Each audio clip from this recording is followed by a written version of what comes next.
Assalamualaikum warahmatullahi wabarakatuh. Waalaikumsalam warahmatullahi wabarakatuh. Selamat pagi teman-teman.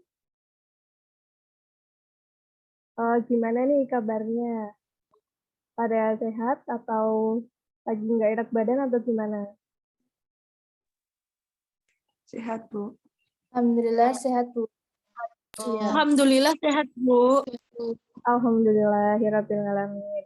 Nah, seperti biasa ya teman-teman, sebelum kita memulai pembelajaran kita pada hari ini, alangkah baiknya kita berdoa menurut agama dan kepercayaan masing-masing. Ibu minta salah satu ada yang memimpin doa ya.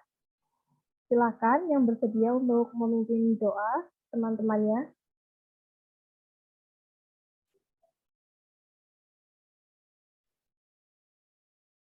Ayo, siapa nih? Saya, Bu. Ya, boleh Mbak Tiara. Silakan pimpin doa teman-temannya ya. Ya, Bu. Baik, marilah teman-teman kita berdoa terlebih dahulu. Berdoa dimulai.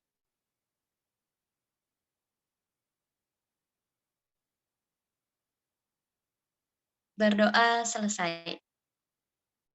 Ya, terima kasih Mbak Tiara atas kesediaannya untuk memimpin teman-teman. Nah, teman-teman, hari ini Ibu akan menyampaikan materi tentang teks ceramah. Sebelumnya, Ibu akan izin share screen terlebih dahulu.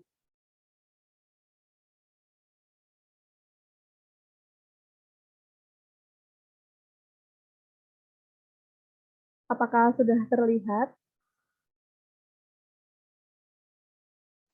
Terlihat, Bu.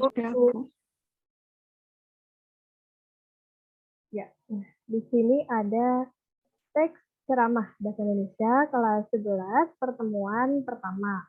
Nah, jadi di pembahasan teks ceramah ini nantinya kalian itu diharapkan mampu yang pertama itu mengidentifikasi isi dan struktur dari teks ceramah. Yang kedua, mengidentifikasi kaidah kebahasaan dalam teks ceramah dan menentukan aspek-aspek yang disunting dalam teks ceramah. Ya, yang terakhir ada menyusun kembali teks ceramah dan memperhatikan isi, tujuan, kebahasaan, tema, dan struktur. Nah, sebelumnya teman-teman, Ibu mau menanyakan nih, kalau kalian mendengar kata ceramah, yang terbesit di benak kalian itu apa? Tiara mungkin?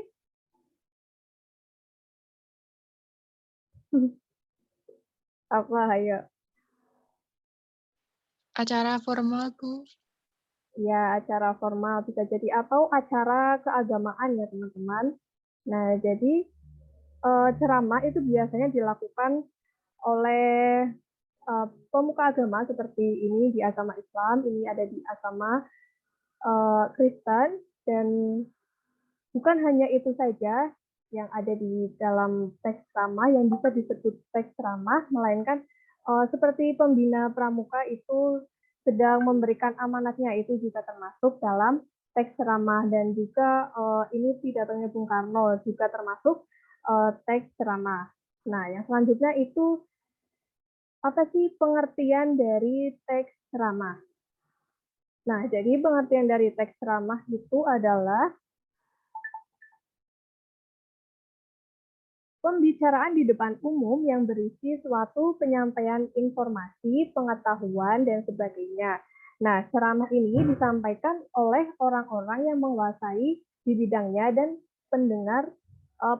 pendengarnya itu melibatkan orang banyak.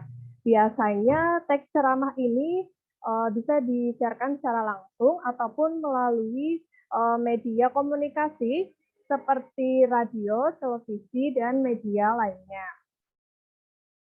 Nah, yang selanjutnya, apa sih perbedaan antara ceramah, pidato, dan juga khotbah? Nah, di sini saya sudah merancang beberapa kata-kata yang perlu dirangkai untuk membedakan dari ketiganya. Nah, siapa nih yang akan merangkai kata-kata tersebut menjadi sebuah kalimat? Mulai dari yang pertama, yaitu ada ceramah. Dan ada pembicaraan di depan umum, dan selanjutnya. Ada yang bisa membantu saya untuk merangkainya menjadi sebuah kalimat? Bisa langsung open mic.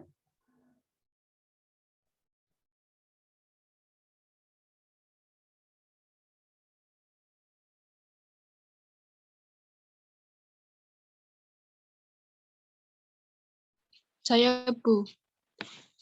Boleh, Mbak Sela. Ya, menurut saya yang nomor 1 ceramah ialah pembicaraan di depan umum guna menyampaikan informasi atau pengetahuan yang mana informasi tersebut memiliki pesan untuk memberikan nasihat, petunjuk, atau petuah secara lisan. Ya, tepat sekali ya, Mbak Sela. 1 poin untuk Mbak Sela. Yang selanjutnya ada pidato. Nah, siapa nih? Gantian yuk yang bisa merangkai kalimat ini menjadi sebuah kalimat. Mbak Rika mungkin? Boleh, Ibu. Nah, pidato menurut saya itu adalah pembicaraan yang dilakukan di depan umum untuk mengajak atau mendorong para halayak untuk berbuat sesuatu. Ya, tepat sekali ya, Mbak Rika. Itu adalah pengertian dari pidato. Nah, selanjutnya yang terakhir ada khotbah. Boleh, silakan. Mbak Tiara mungkin? Baik, Bu. Jadi, khotbah adalah pembicaraan yang dilakukan di depan umum yang bertujuan untuk menyampaikan pengetahuan keagamaan dan dilakukan untuk praktik ibadah dan ajakan untuk memperkuat keimanan gitu, Bu. Ya, baik, tepat sekali ya. Jadi sekarang sudah dipahami ya apa perbedaan dari ceramah, pidato, dan juga khotbah. Nah, yang selanjutnya itu ada tujuan dari teks ceramah. Jadi ada 6 tujuan dari teks ceramah. Yang pertama itu ada informatif. Informatif itu artinya teks ceramah itu dapat memberikan informasi kepada pendengar supaya pendengar itu dapat memahami apa isi pesan yang akan disampaikan oleh pembicara, seperti itu ya. Yang kedua itu ada persuasif. Persuasif itu mengajak pendengar untuk supaya mereka itu yakin terhadap suatu pengetahuan dan diharapkan nanti pendengar itu dapat melakukan suatu hal ke arah yang lebih baik. Nah, yang ketiga itu ada argumentatif. Argumentatif itu untuk meyakinkan pendengar akan suatu hal. Yang keempat ada deskriptif. Jadi deskriptif ini menggambarkan atau melukiskan tentang suatu keadaan. Nah, yang kelima ada rekreatif. Jadi tujuan dari teks ceramah rekreatif ini yaitu untuk menghibur ataupun menggembirakan pendengar. Nah, yang selanjutnya, yang terakhir ada naratif, yaitu untuk menceritakan suatu hal kepada pendengar. Nah, seperti itu tujuan dari teks ceramah. Yang selanjutnya itu ada isi teks ceramah. Jadi, isi dari sebuah teks ceramah itu biasanya berkenaan dengan informasi tentang beragam kehidupan, baik dalam bidang ekonomi, sosial, budaya, pendidikan, maupun kesehatan. Isi tersebut dianggap suatu yang penting bagi pendengar dan dapat memberikan wawasan dan ilmu pengetahuan bagi pendengarnya. Isinya selalu berkaitan dengan tema ceramah yang hendak disampaikan. Nah, yang selanjutnya saya mempunyai contoh isi cuplikan ceramah. Ada yang bisa membantu saya untuk membacakan isi cuplikan teks ceramah ini? Dibaca saja.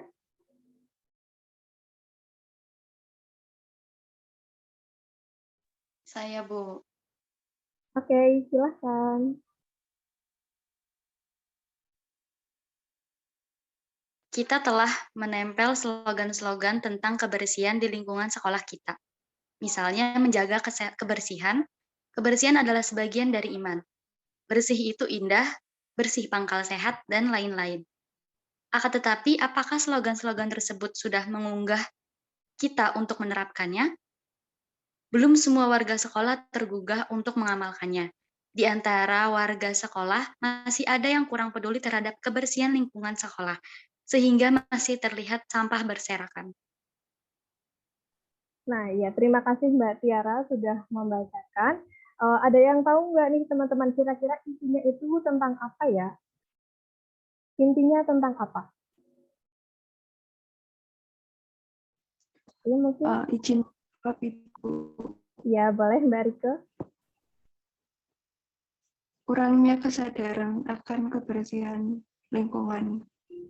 Ya, tepat sekali. Jadi, isi dari cuplikan ceramah tersebut adalah karena telah ditempelnya slogan kebersihan, tetapi masih ada warga sekolah yang kurang peduli terhadap kebersihan sekolah. Seperti itu ya, tepat sekali. Yang selanjutnya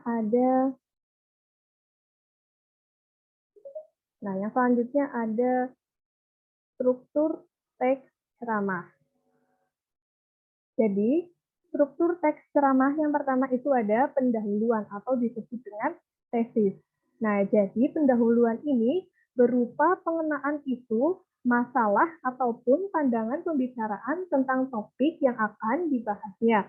Nah, bagian ini sama dengan isi dalam teks eksposisi yang disebut dengan isu. Jadi pendahuluan ini disebut dengan isinya itu ada isu, permasalahan, dan juga pandangan umum penulis. Yang kedua itu ada isi, yaitu rangkuman dari argumen. Isi berupa argumen pembicaraan yang berkaitan dengan pendahuluan atau tesis. Pada bagian ini dikemukakan pula sejumlah fakta yang memperkuat argumen-argumen pembicara. Yang selanjutnya ada penutup atau penegasan. Jadi di bagian penutup ini isinya yaitu tentang simpulan dan rangkuman dari isi teks ceramah yang sudah dipaparkan. Seperti itu ya. Yang selanjutnya ada kaidah kebahasaan dari teks ceramah. Nah, yang pertama itu ada menggunakan kata ganti orang pertama tunggal dan kata ganti orang kedua jamak sebagai sapaan. Nah, biasanya dalam teks ceramah itu kan menggunakan kata ganti tunggal ataupun orang pertama seperti saya atau aku, dan mungkin juga menggunakan kata kami apabila si pembicara itu mengatasnamakan kelompok.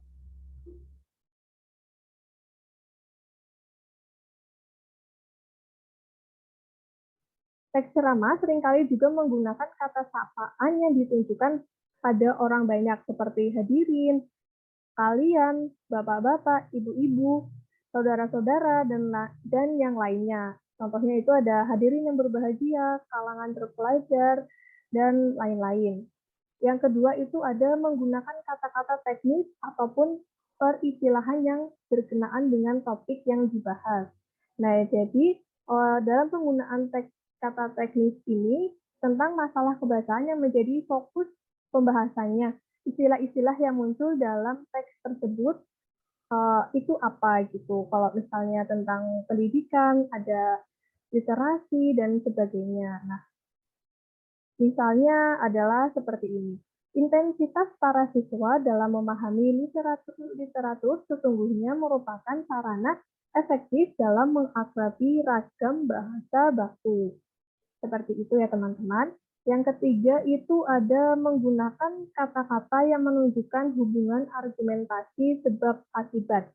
Nah, biasanya ditandai dengan adanya kata jika, maka, sebab, karena, dengan demikian, akibatnya, oleh karena itu, dan sebagainya. Seperti itu ya teman-teman. Contohnya adalah kalimat saya melihat ketidakberesan mereka berbahasa, antara lain disebabkan oleh kekurangwibawaan bahasa Indonesia itu sendiri di mata mereka.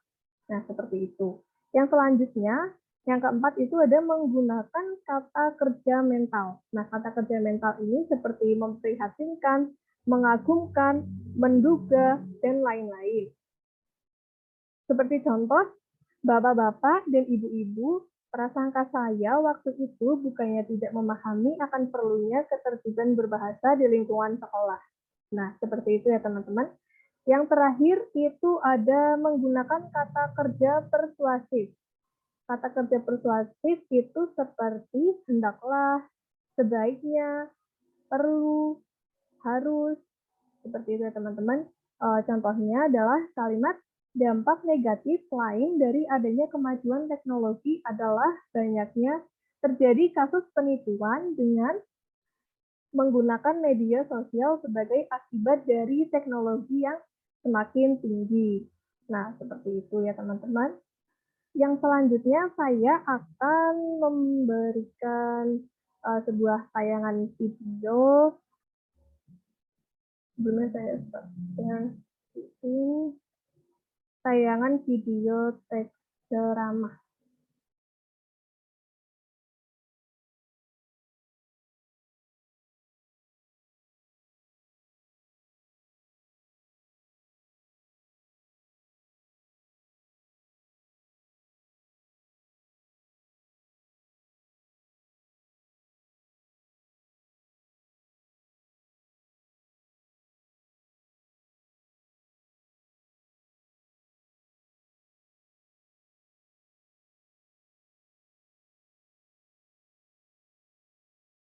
Assalamualaikum warahmatullahi wabarakatuh. Hai Sobat Literasi, balik lagi sama aku Nani Muftihah di Laba, Literasi Anak Bangsa Cerdaskan Indonesia.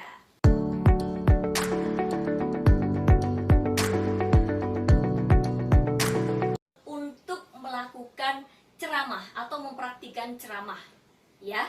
Jadi ceramah itu kan berbeda dengan pidato dan juga khotbah. Nah, kali ini kita akan melihat secara langsung bagaimana bentuk ceramah yang baik dan benar. Simak videonya. Assalamualaikum warahmatullahi wabarakatuh. Om Swastiastu, Namo Buddhaya, Shalom, salam kebajikan. Yang saya sayangi, sahabat literasi di seluruh Indonesia. Alhamdulillah, pada kesempatan yang baik ini kita dapat berjumpa lagi di Laba, Literasi Anak Bangsa Cerdaskan Indonesia. Pergi ke toko sebelah, membeli terasi. Terasi udang, penyedap rasa. Marilah kita berliterasi untuk mencerdaskan generasi bangsa. Tuhan menciptakan kita 2 mata dan 1 mulut. Dapat diartikan bahwa Tuhan memerintahkan kita untuk lebih banyak mendengarkan daripada berbicara. Selain itu, posisi telinga yang letaknya lebih tinggi daripada mulut, yang artinya lebih dekat dengan kepala, dapat diartikan pula bahwa harus mengutamakan mendengarkan untuk mengisi otak kita dengan pengetahuan sebelum kita berbicara. Mendengarkan memberikan kita banyak kesempatan untuk mendapatkan ilmu baru, pengetahuan, wawasan, dan memberikan kesempatan otak kita untuk berpikir. Lalu, jika semua orang hanya ingin mendengarkan, siapa yang akan berperan sebagai pembicara? Ia adalah orang-orang yang mampu memberikan informasi positif kepada orang lain karena sudah cukup memiliki bekal. Jadi, mendengarkan dan berbicara adalah satu jalinan yang sangat erat. Terlepas dari itu semua, sebenarnya... Nah, seperti itu ya, kurang lebih teman-teman. Mungkin ini saja. Nah.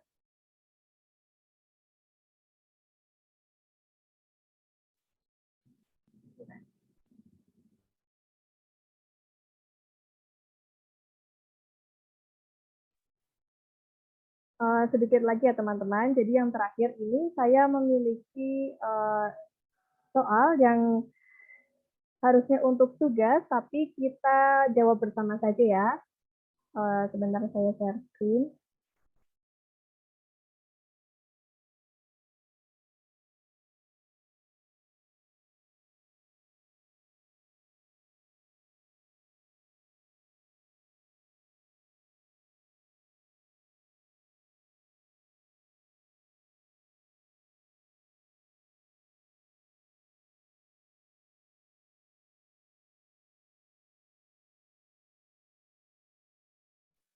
Nah, soal ini teman-teman. Dari nomor 1 ya, kita mencoba latihan.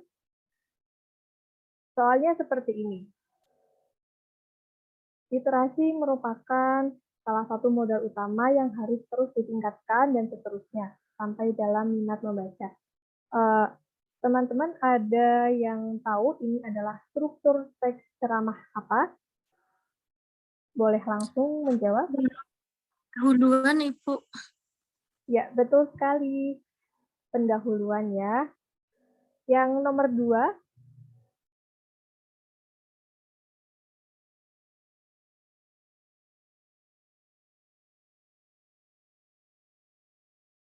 ada yang bisa menjawab ini apa?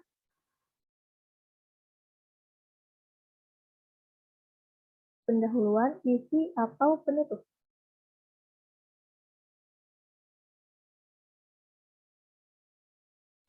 Pendahuluan, Bu. Kurang tepat ya, jawabannya adalah isi. Jadi, ya isi. Jadi, dari nomor 2, 3, dan 4 ini adalah merupakan isi. Nah, yang terakhir ini adalah penutup, ditandai dengan kata oleh karena itu, pemahaman akan suatu wawasan dalam teks pengetahuan dan sebagainya itu sampai perkembangan diri. Seperti itu ya teman-teman. Jadi dari apa yang sudah kita pelajari, ada struktur kebahasaan dari teks ceramah, kaidah, pengertian, dan lain-lain. Semoga teman-teman dapat bisa mengerti ataupun paham dari materi yang saya sampaikan ya. Mungkin pertemuan kita cukup sampai di sini dulu. Terima kasih atas perhatian teman-teman. Saya tutup. Wassalamualaikum warahmatullahi wabarakatuh. Selamat belajar dan sampai jumpa. Waalaikumsalam Waalaikumsalam warahmatullahi wabarakatuh. Terima kasih, Bu. Oke, sama-sama.